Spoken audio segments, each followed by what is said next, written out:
O contrabando prejudica muita gente, mas o consumidor é o mais prejudicado.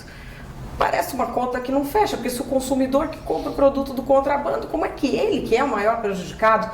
Calma que quase tudo nessa área é muito complexo. Exige uma atuação conjunta de diversos órgãos do governo no combate e já tem um grupo especial de trabalho formado no Ministério da Justiça para tratar desse tema aqui no Brasil. A gente está recebendo aqui na Gazeta do Povo o secretário nacional do consumidor, Luciano Tim. Eu sou Madeleine Lasco, vou conversar com ele sobre o que a gente, consumidores, tem a ver com essa história do contrabando. Luciano, tudo bom? Tudo bem. Luciano, o consumidor, ele sabe que ele é prejudicado pelo contrabando? Porque ele, na verdade, é mais ou menos o motor, né, do contrabando. Bom, certamente o consumidor não tem toda a dimensão de como ele é o prejudicado. Ele pode ser uma parte, digamos assim, da demanda, mas ele não tem a exata compreensão do que está por trás do contrabando, porque existe no Brasil uma percepção de que violação à propriedade intelectual, né, isso é um delito menor, que no fim a pessoa que está fazendo isso, que é um ato ilícito, está tentando sobreviver, mas tem toda uma cadeia por trás que envolve produção, distribuição, que acaba sendo, vamos dizer assim, alimentada e organizada pelo crime organizado, que depois se volta contra o consumidor. Então, quando ele vai tomar um chopp, tem arrastão, enfim, todas aquelas coisas que depois as pessoas, o cidadão vai reclamar, algumas delas controladas pelo crime organizado, às vezes de dentro, às vezes de fora do presídio. Ele acaba, então, a gente quer que o consumidor tenha essa dimensão, né, de que ele está sim financiando, está contribuindo. Às vezes ele faz isso sem saber, porque os produtos são pirata. Então ele acha que está comprando uma coisa e está recebendo outra. Por vezes também a internet dificulta que se identifiquem as marcas, enfim. E outras vezes ele está sendo sensibilizado por preço. Então, aí para um caminho que ele se voltará contra ele. É isso que a gente tenta educá-lo no bom sentido de levar informação e trazer o debate. A gente, quando fala em prejuízos do contrabando, eu acho que esse debate fica sempre muito focado na segurança pública, porque é evidente, se é uma atividade do crime organizado, ela vai causar outros tipos de transtorno na segurança para a sociedade toda. Mas existe, assim, uma mensuração de quais são os prejuízos do contrabando para a economia e para o consumidor em si? Existe um dispositivo no Código de Defesa do Consumidor que obriga as autoridades públicas a lutarem contra, que é muito pouco explorado, que é lutar contra o contrabando e pirataria. Que são coisas que vêm em conjunto, né? Contrafação, pirataria e contrabando normalmente são coisas que vêm identificadas.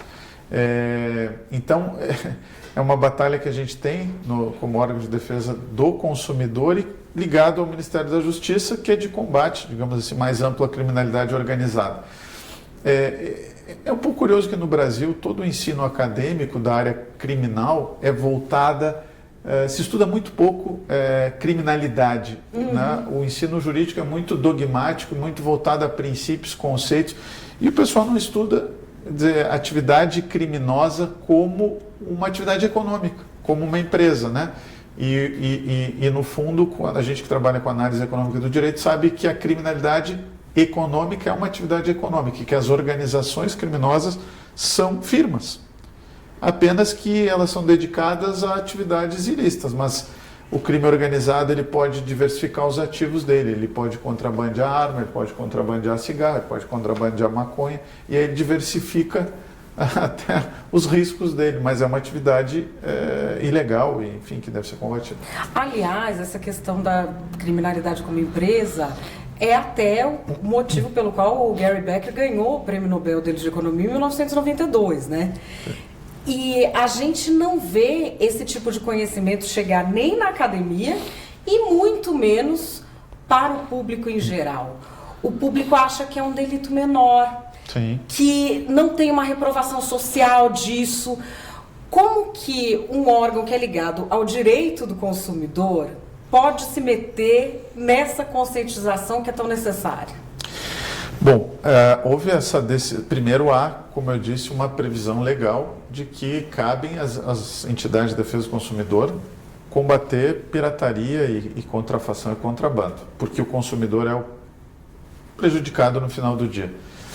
Já existem, inclusive, iniciativas em alguns estados. Santa Catarina, o PROCON atua junto com a polícia e outros órgãos no combate à pirataria e contrafação. Então, existem já pequenos casos.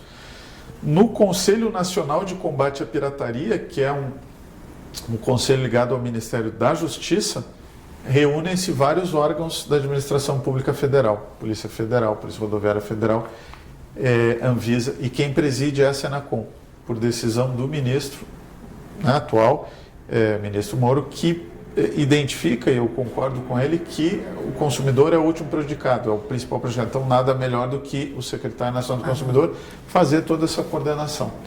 E a gente está vendo aí essa tentativa de se conscientizar as pessoas há muito tempo. Existem realmente pessoas que conseguiram entender que não dá para você comprar produto pirateado, pode ser roubado, tem uma economia por trás. Só que o crime, vamos dizer, passa o dia inteiro se aperfeiçoando. Ele é uma empresa que vai evoluindo. Eu vejo na internet muita gente reclamando, conheço gente, você deve conhecer também, que comprou um negócio achando que era original e depois se ligou que aquilo era pirata. Uhum. E tem muita gente se especializando nisso. Como que a gente pode se ajudar a não cair nesse tipo de golpe? E como que, vamos dizer, o governo pode ajudar a gente também nisso? Sim. Bom, a gente vem trabalhando, o Brasil pretende integrar o OCDE, né, que é hoje um grande organismo internacional de política pública. E o que a OCDE vem recomendando é se trabalhar com autorregulação e corregulação. Nessa área de plataformas de venda online, existe um memorando de entendimentos da União Europeia, que é uma ferramenta de corregulação, em que as plataformas se comprometem a um mínimo. Para vender, por exemplo, não pode ter palavra-chave, como tem algumas, falsificado, né? Porque você tem que dificultar. Eles usam genérico. Então, mas tem que ir indo atrás e assim, é uma briga de gato e rato, mas isso não significa que, né, quando a polícia de Nova York resolveu combater criminalidade começando com crimes menores, eles diziam que não importa que no dia que amanhã o cara volte, o que importa é que ele ficou um dia sem praticar um crime. Se você fizer isso 3 vezes, são 3, então você vai, é um trabalho realmente de médio e longo prazo, né? Então, essa autorregulação funciona com o mínimo. Por exemplo, para vender lá você tem nota fiscal. Então, e é o que a gente vem fazendo atualmente. Tem o Conselho Nacional de Combate à Pirataria, ele tem comissões, são 5 comissões.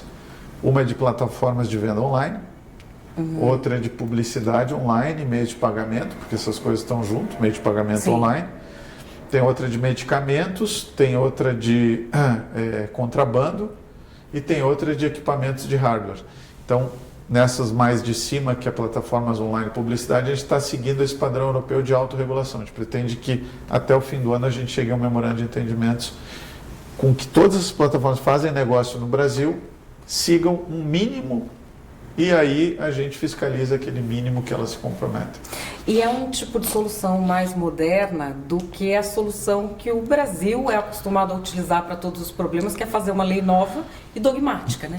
Claro, e que depois você não tem, porque a repressão, Gary Becker, para reprimir você tem que investir no aparato policial. Sim. Então você precisa investir em repressão, em Ministério Público, em Judiciário. Então é caro, você não consegue combater todos os crimes de uma maneira repressiva. Então a autorregulação, ela permite que você chegue a um mínimo aceitável de padrão de comportamento no mercado sem o Estado participar. Te dou um exemplo. Junto com a Anatel, a gente incentivou as empresas de telefonia a criarem uma plataforma Não Me Perturbe. Que vocês cadastram lá. Quanto é que custou para o governo isso? Para o contribuinte? Na verdade, 0, porque foram as empresas que fizeram. E a gente tem essa tentativa de resolver com as plataformas, Mas existe também uma coisa que é o seguinte, o consumidor precisa de alguma forma se conscientizar de que quando a esmola é muito, o santo desconfia, né? Ah, bom, aí você perguntou, assim, claro que a gente não quer que todas as empresas vendam pelo mesmo preço, mas quando realmente é uma coisa, existem as marcas, o que não e marca é um selo de qualidade, a gente pode discutir, enfim, casos específicos, mas assim, a marca é um selo de qualidade e normalmente associado a preço. Então, o que é difícil é uma marca muito reputada com preço muito baixo, porque não existe milagre, né? Sim, e também assim, há diversas ofertas que você vê distorcidas e aí vai ser o quê? Vai ser ou falso ou roubado, né? Porque não tem como fazer determinada coisa chegar em preços muito... Não tem milagre. Inclusive, por exemplo, na área de combustíveis, que é uma outra área, mas que está associado, enfim, a combustível lícito, se o preço de venda é o preço de revenda é semelhante, como é que vai ter tanta desnível de preço num posto específico? Também não quero desincentivar a concorrência, mas quando o desnível é muito grande é algo que as pessoas têm que ficar alerta. E a gente vê assim a questão do contrabando atuando em várias frentes. E é óbvio que como são empresas criminosas, elas vão atuar onde dá mais lucro. Sim. Por que tem tanta gente na área do cigarro? Parece que quase 50% das apreensões de contrabando no Brasil são de cigarro. Eu soube desse dado, eu fiquei, gente, mas o que é isso? Existe já algum estudo mostrando por que tanta gente concentrada nessa área? Olha, na verdade, do ponto de vista de análise econômica, não vou entrar em aspectos éticos, enfim, né, ou filosóficos, mas do ponto de vista econômico é um bom mercado, sim. Porque as margens aparentemente são boas, porque o preço de produção no Paraguai é baixo, porque eles têm um direito, digamos, trabalhista pouco, o custo social é baixo, a carga tributária também é bem mais baixa que o Brasil, então o custo produtivo é baixo. Então as margens são atraentes do cigarro. E no Brasil nós temos essa situação que nós temos um grande consumo de cigarro em faixas sociais mais vulneráveis, né?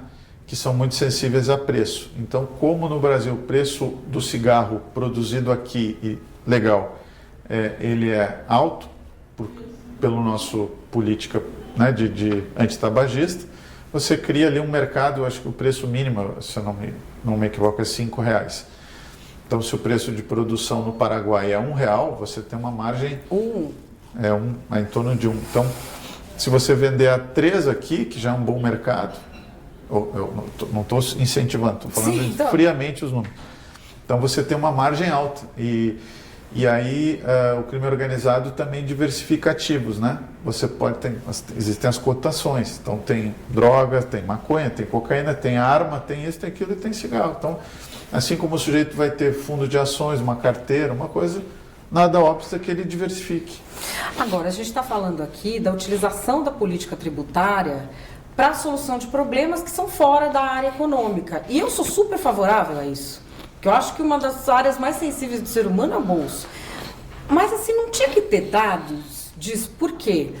Se 50% do contrabando é de cigarro, então talvez a política tributária que já funcionou no momento não esteja mais sendo tão efetiva. Tem um grupo de trabalho sobre isso que você participou. Tem alguma conclusão, tem algum estudo, tem algum levantamento mostrando assim, o que é efetivo aqui para a saúde pública, o que é efetivo para a segurança e qual a inter-relação das duas coisas? Sim. Acho que tem uma área que tem que evoluir mais ainda no Brasil, é o que chama economia da saúde, né? Que assim como a gente tem direito à economia, essa área misturaria o pessoal da medicina com o pessoal da economia. Existem alguns estudos paralelos. Então, o pessoal da saúde, do Ministério da Saúde, tem dados que sugerem que essa política brasileira de uso não só de impostos, mas de preço mínimo, vem tendo sucesso, segundo eles, na redução do consumo de cigarro.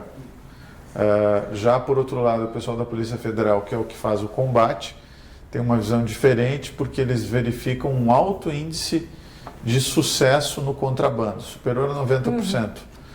Então, a gente entendeu que nós temos que evoluir um pouco mais esses estudos interdisciplinares para se chegar a uma conclusão mais segura do estado em que a gente está, porque tem um estudo, por exemplo, do professor Peri Chiquida, que é economista, que sugere o contrário, que justamente esse preço elevado está criando um mercado para o contrabando, né? E, portanto, isso deveria ser repensado. Aí ele é economista, tem esse estudo, o pessoal do Ministério da Saúde tem outros estudos, então acho que nós temos que fazer mais reflexões sobre...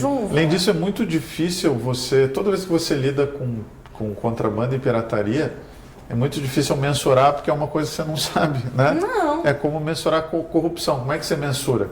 Você não sabe o que está acontecendo, é diferente de homicídio. Mas a gente tem aqui um dado do Ibope mostrando que 57% do mercado de cigarro hoje é ilegal. Então é lícito eu dizer que qualquer que seja a política de impostos, ela atua em menos da metade do mercado. O pessoal o pessoal de economia, eles tentam muito estabelecer relações causais e é uma coisa muito difícil. Mas certamente há correlações que devem ser, a questão de você ter um preço mínimo alto pode estar correlacionado, e é o que o Peri mostra, né? Não, causa e efeito não sei, mas correlação há desse mercado ilícito que entra aqui e infelizmente acaba prejudicando as pessoas mais carentes, que são mais sensíveis a preço. Inclusive com marcas cujo nome é um nome inglês. Então, às vezes o cara que está... ele acha que está consumindo... Eu já ouvi cigarro importado.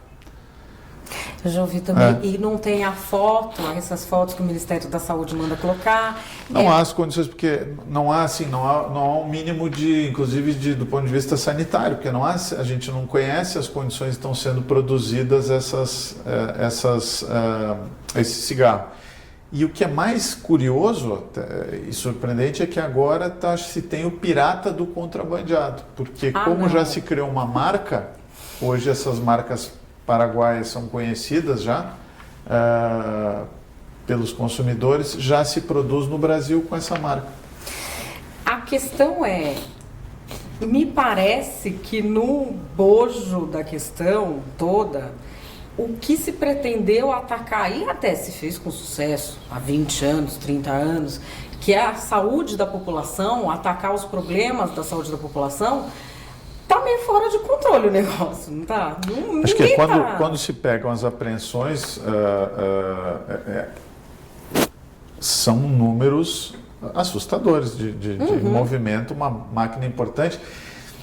E ainda assim, com parece socialmente mais aceito importar, contrabandear cigarro, porque afinal é lícito, do que, por exemplo, cocaína ou arma, né? Então, é muito complexa essa situação e existe uma operação da polícia, do Ministério da Justiça e de polícias civis de fronteira que chama Horus, e já houve até uma movimentação contra essa atuação da população, dizendo que está dificultando os empregos. Então, para você ver como é complexo, porque tem áreas que vivem do contrabando. E o que tem um estudo da OCDE de 2017 que sugere que o Brasil é um dos países mais vitimados. A gente acha que o brasileiro é pirata. Existe uma percepção, Nelson Rodriguiana, que nós que violamos a propriedade intelectual à lei. O Brasil é muito mais vítima. O Brasil está entre os 20 países mais prejudicados. As nossas marcas são violadas. 80% disso, segundo esse estudo, vem da China e outros países asiáticos, tendo como centro de distribuição Emirados Árabes e chega, sobretudo, pelo Paraguai. Então, e o Brasil é apenas está entre os 50 que mais pirateiam. Então, a gente é muito mais prejudicado do que beneficiado por esse mercado ilegal de contrabando e pirataria. Quando a gente fala em qualquer coisa que é crime, por exemplo, tá falando, o cara que faz contrabando de cigarro é o mesmo cara que faz contrabando de cocaína, que vende arma, mas as pessoas pensam na hora, tem que pôr polícia em cima, tem que bater, pena de morte, eu compreendo a revolta, o sentimento, mas é suficiente para combater esse tipo de crime? A repressão policial, ela sozinha dá conta? Segundo esse estudo que nós fizemos, a Polícia Federal, que é especializada, entende que é insuficiente, né? Já o pessoal do Ministério da Saúde entende que é suficiente. E, de novo, quando a gente trabalha com economia e a gente pensa em estrutura de incentivos, é difícil eu querer combater todos os problemas por meio apenas de repressão policial. Então, é uma multiplicidade de fatores que nos fazem optar. Determinada questão eu vou querer combater com polícia. Por exemplo. E essa discussão a gente tem que tomar um cuidado, porque é uma discussão que está na moda no mundo todo, né? Até onde vale a pena. Por exemplo, o Gary Becker e o Milton Friedman eram favoráveis à liberação de alguns tipos de droga, né? Porque eles achavam que o custo da repressão é muito alto. Sim. Então é um tema sensível. A gente tem que ter toda uma cautela e o problema hoje do Brasil e de outros, acho que é um problema mundial, que em vez de fazer política pública baseada em evidências, as pessoas usam o lado cerebral das convicções, das emoções, né? Então, acho que a gente, como poder público, tem que ajudar a contribuir a fazer uma discussão racional usando o lado cerebral, que é o sistema 2. Ou seja, menos emoção e mais ponderado. Isso liga também com aquilo que você tinha falado no começo da entrevista, da gente, por exemplo, nas faculdades de Direito, não se dedicar tanto quanto devia à criminologia, à vitimologia, que são ciências que podem ajudar muito a buscar soluções. Quando faz já é com viés ideológico, né? Mas, assim, no Brasil, a gente tem a Associação Brasileira de Direito e Economia, o que a gente chama Law and Economics, né, começa em Chicago, por influência do Gary Becker e de outros, mas no Brasil a maioria das faculdades de Direito não tem essa matéria, então é uma exceção. A FGV tem, a Unicino lá em Porto Alegre tem, mas 99% não tem. Não, e tem uma outra área que chama jurimetria, que é usar estatística aplicada ao direito. Não tem, em lugar nenhum. Bom, e vocês vão fazer como? Porque me parece que você que está à frente da secretaria tem mais essa visão acadêmica da necessidade. Eu sou professor da matéria, né? Eu fui presidente da Associação Brasileira de Direito e Economia, então eu não sou tão levado pelas emoções, né? Pelo menos não no seu trabalho. Meu filho que não me escute, né? Que eu não sou levado pelas emoções. Mas ali eu tenho um papel a cumprir, né? Talvez como pai eu tenha uma outra função, mas ali é um papel já que eu tive treinamento acadêmico para isso, mas que hoje a maioria dos estudantes de Direito, você pega os currículos, parece o currículo do século XIX. Os alunos de Direito viram recitadores de dogmas, né, porque a Constituição diz isso, porque a Constituição diz aquilo, você vai ler a Constituição, não é o que está escrito. E eu já tive casos de orientar trabalhos de mestrado que usavam pesquisa empírica, e alguns colegas meus de direito dizerem que aquilo não poderia passar como um mestrado porque não era direito. Eu digo, por que não é direito? Não, porque não citou nenhum autor. Não, isso é dogmática. Não é porque toda vez que eu faço ciência baseada em evidência, pode ser direito. Então, sim, e já houve, tem juristas, inclusive, que escrevem artigos contra a estatística. Que são de humanas, aí eu vou ter que compreender. Não, mas é difícil estatística. Mas a psicologia é uma ciência humana, eles usam. É verdade. A economia é uma ciência humana, eles usam. Sim. Agora, para a gente finalizar, queria saber de você o seguinte: quais são os próximos passos desse grupo de trabalho? Vocês estão tentando aí utilizar as evidências, juntar o que pensa o pessoal da saúde com o que pensa o pessoal da economia. Daqui para frente se faz o quê? Tem um planejamento? Bom, ponderação, né? Ponderação. Então a gente foi feito o estudo, chegamos às opiniões E a partir de agora, nós, do Ministério da Justiça e Segurança Pública, vamos nos debruçar em construir a nossa opinião depois de ter ouvido todo mundo. A gente não tem assim um prazo, por exemplo, até o fim do ano teremos que chegar a uma conclusão, até porque a questão tributária não é a nossa atribuição, né? É uma questão que fica com o Ministério da Economia. Mas assim, estamos atuando no combate lá no Ministério da Justiça, isso a gente tem controle, mas estamos abertos a novos estudos, a novas... e vamos formando a nossa convicção aí com toda a prudência. Bom, pessoal da Gazeta do Povo, nós conversamos aqui com o secretário nacional do consumidor, Luciano Tim. Muitíssimo obrigada pela participação, foi muito legal a entrevista, valeu. Obrigado. Valeu, tchau.